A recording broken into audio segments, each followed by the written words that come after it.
have a big vision for how antitrust law should be reformed and how that should impact big tech. Where do you draw the line? Where do the world's most supposedly innovative companies stop helping the world and start hurting the world?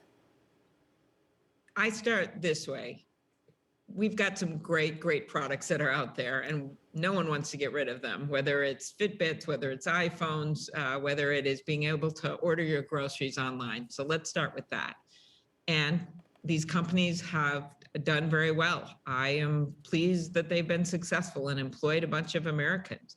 But at the same time, our country has always rejuvenated capitalism. We've always said, okay, these are good products like we did with AT&T, but at some point, if there's no competition, these companies are allowed to become these monopolistic, dominant providers.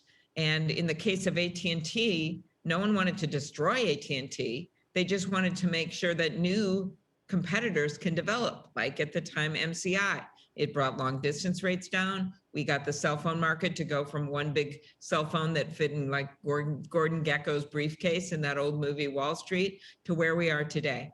I think we need to look at it the same way.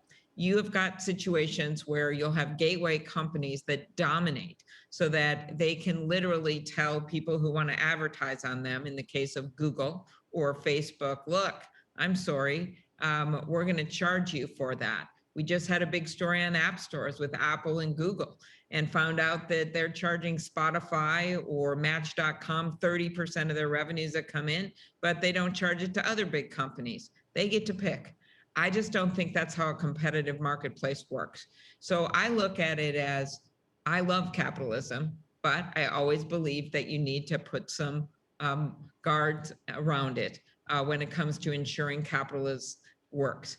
Now, your antitrust approach would strengthen antitrust legislation across industries. The House is taking a much more specific approach targeted at a handful of the tech companies that we're talking about. You've said you plan to introduce smaller bills as well. Specifically, will you introduce a companion bill to Representative Cicilline's proposal, to Representative Jayapal's proposal? Yes, we're looking at all of those, and they have already put forth companion bills to some of my proposals, including increasing the merger fees, which has, by the way, been marked up, passed through the committee. And we expect that it'll pass through the House because it's already passed through the Senate. That's over $100 million to the agencies to hire lawyers to take on the biggest companies the world has ever known. I am seriously in discussions with the Republicans about a number of their proposals. I think you will see companion bills. They may not be identical, but very similar. I commend Representative Cicilline for what he's done and am very supportive. I think we also need, and I know he does, believe this, to look at other industries as well.